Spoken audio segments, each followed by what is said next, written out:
Genesis 31. Now Jacob heard that the sons of Laban were saying, Jacob has taken all that was our father's, and from what was our father's he has gained all this wealth. And Jacob saw that Laban did not regard him with favor as before. Then the Lord said to Jacob, Return to the land of your fathers and to your kindred, and I will be with you. So Jacob sent and called Rachel and Leah into the field, where his flock was, and said to them, I see that your father does not regard me with favor as he did before. But the God of my father has been with me. You know that I have served your father with all my strength.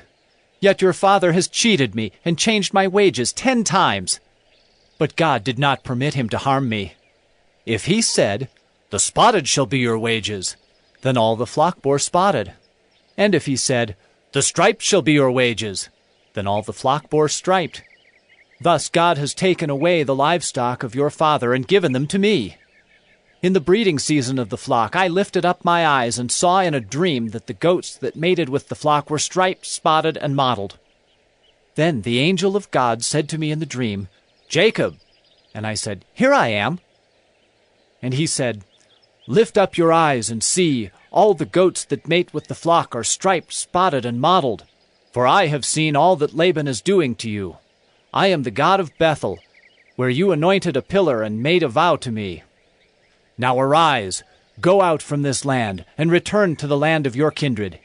Then Rachel and Leah answered and said to him, Is there any portion or inheritance left to us in our father's house? Are we not regarded by him as foreigners? For he has sold us, and he has indeed devoured our money. All the wealth that God has taken away from our father belongs to us and to our children.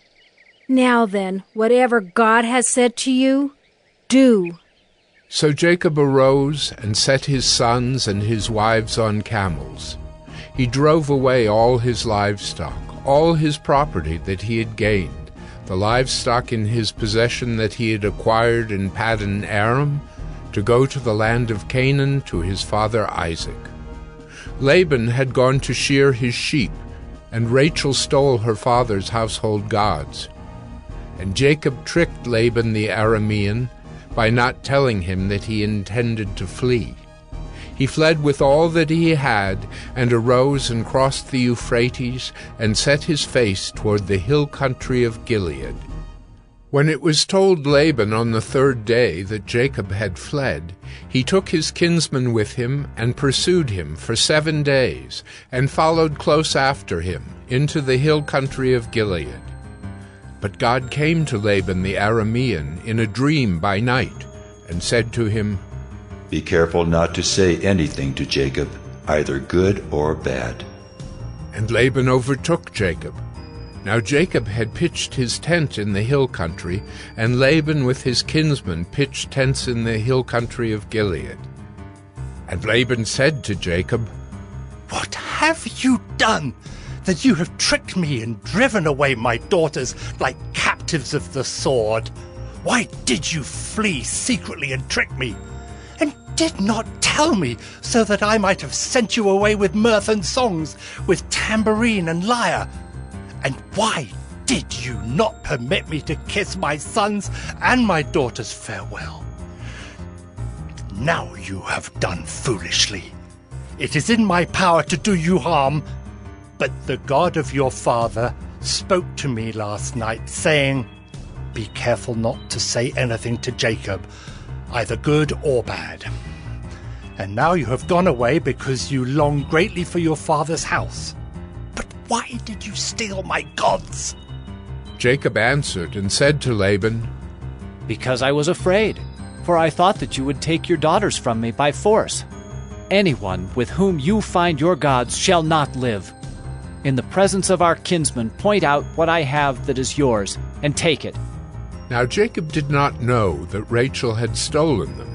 So Laban went into Jacob's tent, and into Leah's tent, and into the tent of the 2 female servants, but he did not find them.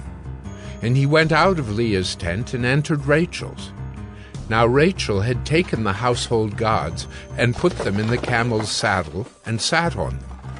Laban felt all about the tent, but did not find them.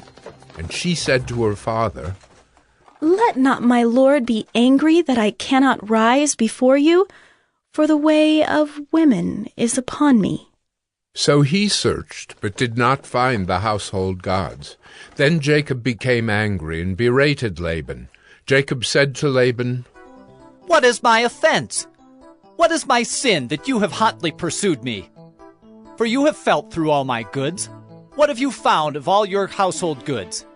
Set it here before my kinsmen and your kinsmen, that they may decide between us two. These 20 years I have been with you. Your ewes and your female goats have not miscarried, and I have not eaten the rams of your flocks. What was torn by wild beasts I did not bring to you. I bore the loss of it, myself. From my hand you required it, whether stolen by day or stolen by night. There I was. By day the heat consumed me, and the cold by night, and my sleep fled from my eyes. These 20 years I have been in your house. I served you 14 years for your 2 daughters, and 6 years for your flock, and you have changed my wages 10 times. If the God of my father, the God of Abraham, and the fear of Isaac had not been on my side, surely now you would have sent me away, empty-handed. God saw my affliction and the labor of my hands, and rebuked you last night." Then Laban answered and said to Jacob, The daughters are my daughters, the children are my children, the flocks are my flocks, and all that you see is mine.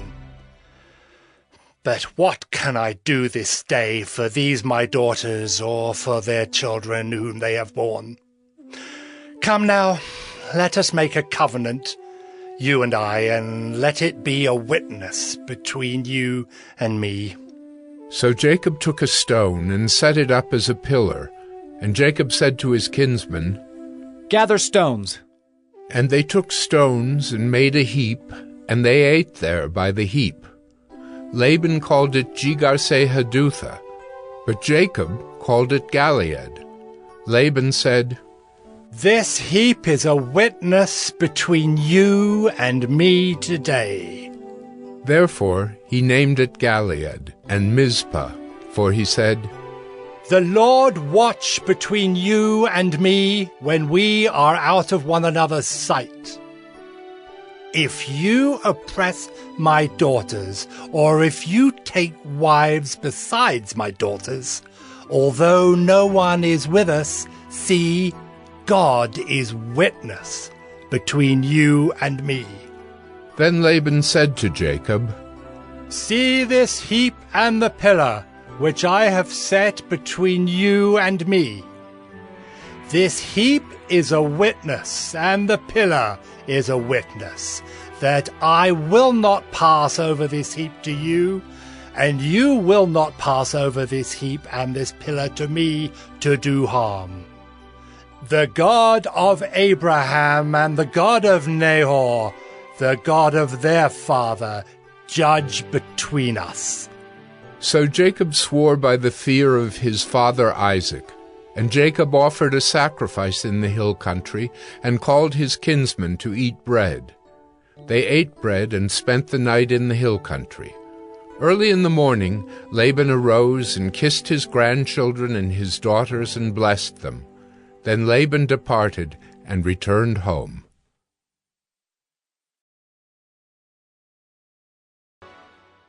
A disciple is not above his teacher, nor a servant above his master. It is enough for the disciple to be like his teacher, and the servant like his master. If they have called the master of the house Beelzebul, how much more will they malign those of his household? So have no fear of them, for nothing is covered that will not be revealed, or hidden that will not be known. What I tell you in the dark, say in the light, and what you hear whispered, proclaim on the housetops. And do not fear those who kill the body, but cannot kill the soul. Rather, fear him who can destroy both soul and body in hell. Are not 2 sparrows sold for a penny? and not one of them will fall to the ground apart from your Father. But even the hairs of your head are all numbered. Fear not, therefore. You are of more value than many sparrows. So everyone who acknowledges me before men, I also will acknowledge before my Father who is in heaven. But whoever denies me before men, I also will deny before my Father who is in heaven. Do not think that I have come to bring peace to the earth. I have not come to bring peace, but a sword.